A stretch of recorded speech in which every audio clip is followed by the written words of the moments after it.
Il-faċċata tal-ġurnali ewlenin kollha kelma waħda.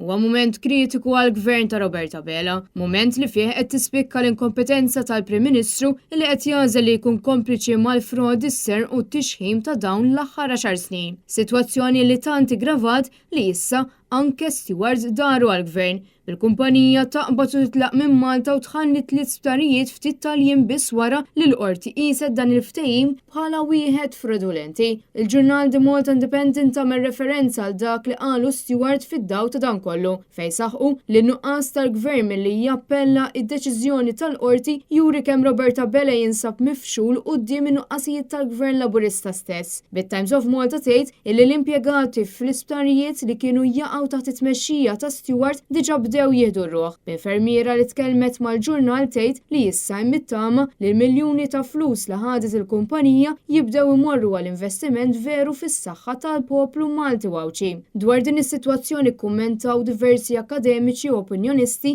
fosthom id-dekan tal-Fakultà tat-Tisħiħ tal-Benesseri Soċjali, il-Professur Andrew Azzopardi, illi qal li ma jistax jifhem kif il-Prim Ministru għadu s'issa jfaħħar lil Vitals u Stewart minflok għażel li jixxutjuhom il-barra. Kien hawnhekk fejn Azzopardi staqsa jekk Bela hux favur jew kontra dan il-kuntratt li ġie kundannat mill-qorti. Minnaħa tiegħu f'kumment fuq Facebook, is-Segretarju Ġenerali tal-Istitut tal-Ġurnalisti Maltin, Kurt Sansone, qal li l-Prim Ministru għażel li tul is-seduta parlamentari tal-ħamis kontinwament jiddefendi x-xogħol li sar minn Stewart, xi ħaġa li lanqas il-kumpanija stess m'għamlet fil-qorti. Sansone fakkar li l-Awċin baqgħu sal-lum mingħajr sptar State of the Art ġdid u St. Luke's għadu fl-istat diżastruż li kien fih. Is-Segretarju Ġenerali tal-IGM tem jgħid li l-Gvern hu obbligat illum qabel għada jidentifika fejn marru flus kollha li tħallsu lil Stewart u l-Vitals u jfittixhom għad-danni.